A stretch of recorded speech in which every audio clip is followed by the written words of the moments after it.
enforcement. I went into radio, married my high school sweetheart, Kathy, and 40 years on the 22nd of July, and I took her to the Bavarian Blast Parade, and we had sauerkraut beer and brats after the parade. So, yeah, it was romantic. It was a romantic date. Been in radio right now.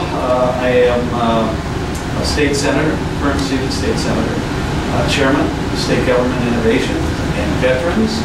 And let me see, what else have I done? Oh, I own a small business, you know, and I'm still building my business myself. But I just got word, this is no kidding, I am so stoked right now. So on the way over, my son-in-law called me and said, we just did the numbers, and for the first time since the economy went to the tank, we had a positive cash flow that's helping us pay back some bills. So I am so stoked. I mean, otherwise everything's just been, we've been struggling, but, and we don't know why, but, you know, people are buying some pizza. They don't have to, but they are. So pretty stoked about that. So we're making that, we're surviving. That is a small business. And of course, a lot of people still want to know why I'm running. Well, you know, I believe our country's on the wrong path. I believe that we have a congressman that's not representing us the way he should, and that's in Congressman PT1. I think he comes here and he talks like an independent moderate, and the minute he goes across the Mississippi, he turns into a bleeding heart liberal, and he votes constantly with Nancy Pelosi, Harry Reid, and all the liberal people in Washington. I do not know what happens to the man when he gets to Washington. Maybe there's truth that if you drink Potomac water, you turn into that kind of a person. And I'm concerned about that. I've said it before, I'm concerned about the deficit spending, $1.3 trillion a year. I'm concerned about our debt. I'm concerned about the fact that we are losing control of this country and it needs to change. So I'm concerned about that. I know we have to take a look at some of the policies we have. I'm concerned about the farm bill. However, I pushed to get that farm bill heard, to get him to debate it, to get him to move it and pass it before the election. I said no. 4 letters to the leadership of both parties in the House. Did that last Friday. They got it. I also emailed them. Said, let's get this bill going. Now, I know some people say it's just an entitlement food stamp bill. I get that, I understand. But we have got to take our farmers and give them some surety for 5 years of what's going to happen to them. We can deal with that entitlement program in that 5-year period of time. But we need to work with the farmers. It's no different than what's happening to us business people right now. We don't know what's going to happen. We don't know what Obamacare is actually going to do. But I can tell you one thing. I was in Winona the other day, and I was talking. Come on in. I'm trying. All right. And I was and I was talking. There's a chair up here for me. And I was talking to a gentleman by the name of Bernie, who, by the way, our current congressman has poo-pooed 3 different times. This gentleman had 3 specific incidences that he needed help from our seated congressman, and our congressman flatly refused to help him. So he went to Chip Kravac, Congressman Kravac, way out of his territory to get something done. But he told me when I was over there, he says, Mike, well, he started calling me senator, and I said, no, just call me. He says, Mike, let me tell you something. If Obamacare is not repealed, my company, which is over 50 years old, has over 150 employees in Winona, will be faced to close. Straightforward. I could tell it was tearing his heart out to think about it. And he built that company himself with the help of a friend.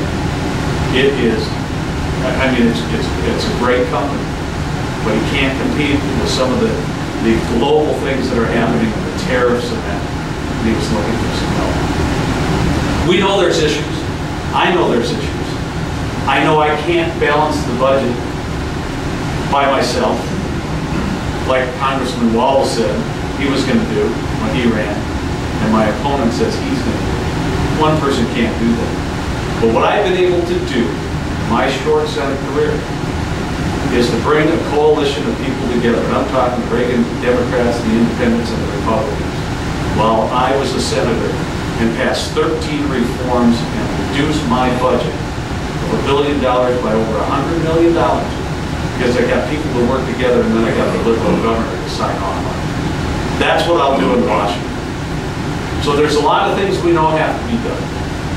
I'm watching the gun trees. I'm watching, you know, everything from Agenda 21 to you name it. The executive orders by our president. I have people that volunteer for me, like Doug and some others in Washington, that are helping me get up to speed on this, all of this stuff that's happening. I know what will happen if I'm the general election candidate. It will be a referendum on Congressman Tim Walz's votes. It will be a referendum on his voting for Obamacare, his voting for cap and trade, his voting for the failed stimulus programs. It will be a referendum, if I'm the general election candidate, on all of the ridiculous votes that he has taken. It'll be a referendum on his quietness when the EPA tries to promulgate rules and regulations that affect business, that affect each and every one of us. It'll be a referendum on him not talking on the agriculture and being quiet.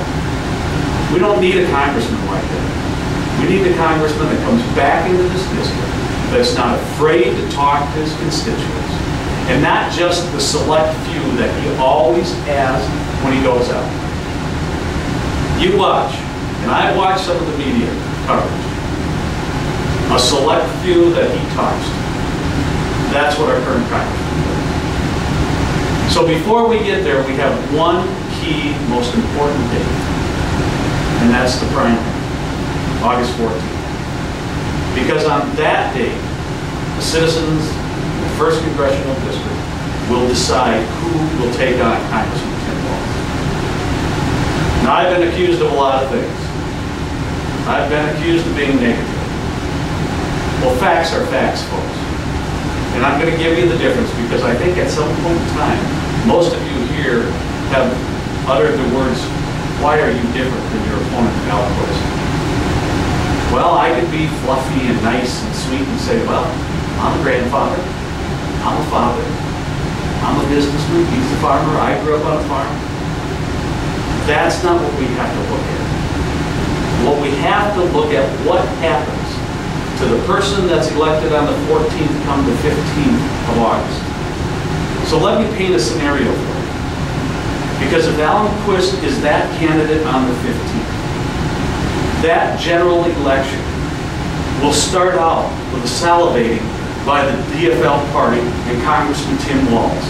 They want him to win because they know he is not electable. They know he has lost his last 5 tries when he's run for an office. They know he voted for the gas tax. And this is all fact, folks.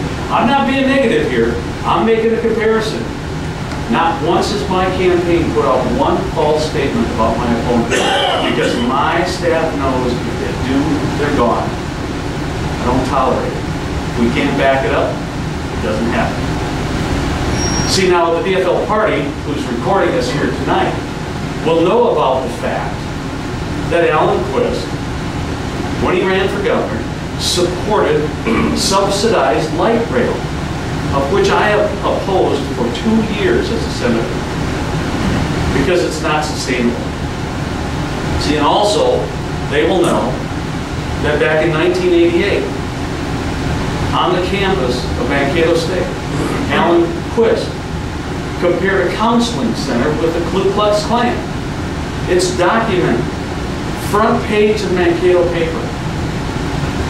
See, they will also know that Alan Quist, that same year, made the statement that men are genetically predisposed to be heads of the household and the women are subservients.